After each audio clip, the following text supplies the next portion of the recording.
In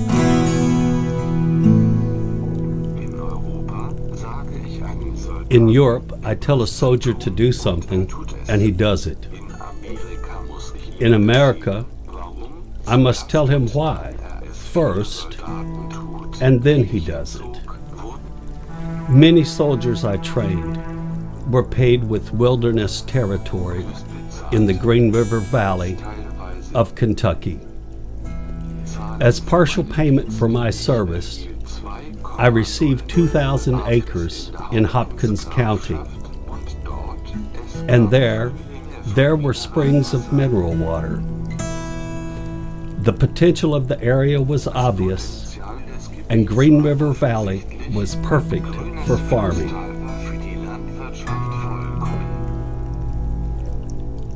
There were many types of birds in the Green Valley due to the migration routes. I enjoyed bird watching. I would draw them with pencil, add watercolor, and then add varnish and pastels. I tried to show them in their natural surroundings and make them seem alive. Kentucky was the 15th star and the 15th stripe on our flag. Yet there were still the notorious Hart brothers in the Green Valley. They were outlaws, and they were chased by a posse from Webster County, across Pond River, to Muhlenberg County. One brother escaped, and the other was killed. His head was placed on a pole as a warning to other outlaws and river pirates. When I came to the area, it was still the Wild West, and it was my home for some years. One day I was riding in Kentucky when my horse acted strange, as if he was walking on ice. Suddenly, the trees shook and the ground rolled like waves. It was a tremendous earthquake, and my horse told me it was about to happen. It was in 1811, the year of the comet, and the first great quake, that Nicholas Roosevelt brought the first steamboat in the West down the Ohio River. After that, steamboats became a more and more common sight. They brought big changes to western Kentucky. Locks and dams were built on the Green and Barren rivers to create a slackwater road for steamboats. As a result, you could travel from Evansville to Bowling Green by river.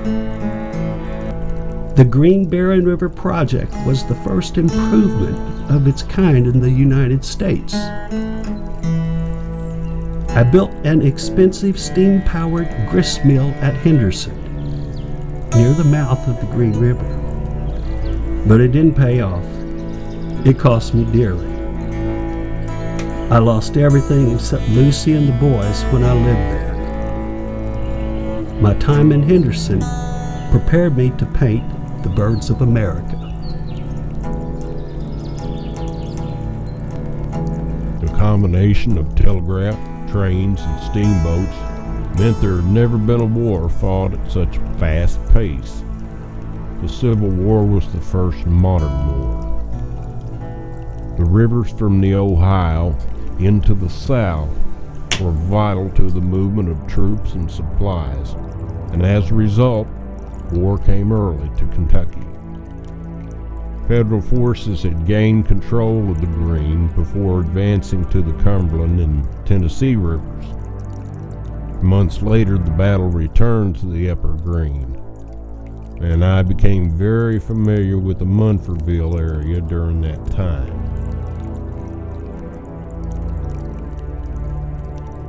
After the war, I lived on the Green, near Paradise.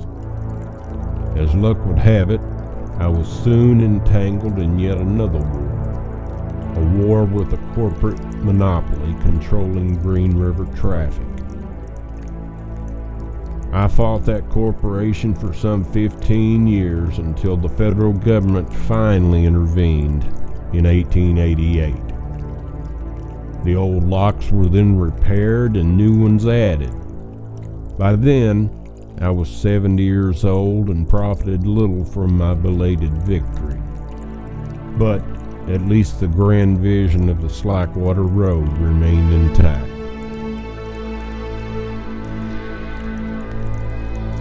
It seemed like to us 12 miles an hour was fast enough, but the 20th century needed to move faster than that. There was trains and Model Ts, telephones, new roads, and so on. All that sort of thing ended many a business that counted on slackwater steamboats. It was right after the Great War and the Spanish flu. The law made drinking illegal. Women started voting long about then. Well, lo and behold, that's when I wrecked my boat. There was others still running, but she was never replaced. She was the Bowling Green. It was an end of an age.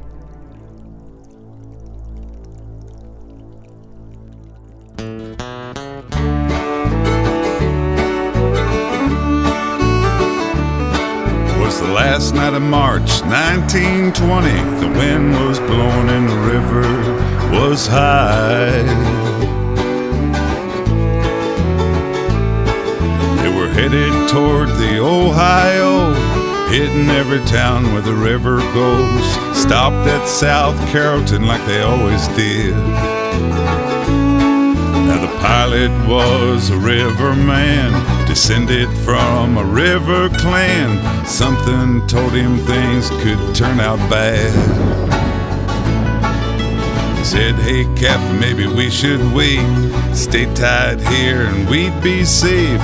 This old storm will pass in a while." Now I'm not trying to tell you what to do. You've seen wrecks and I have too. We don't want to lose the Green River Queen, talking about the wreck of the Bowling Green. Talking about the wreck of the Bowling Green.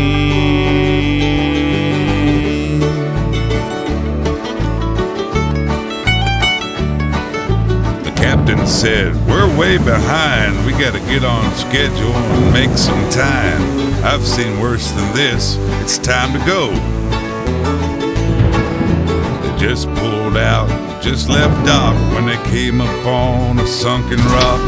Someone yelled, "There's water rushing in." Had to think quick, had to think clear. Deepest part of the river's here, so they headed toward the shallow side to sink.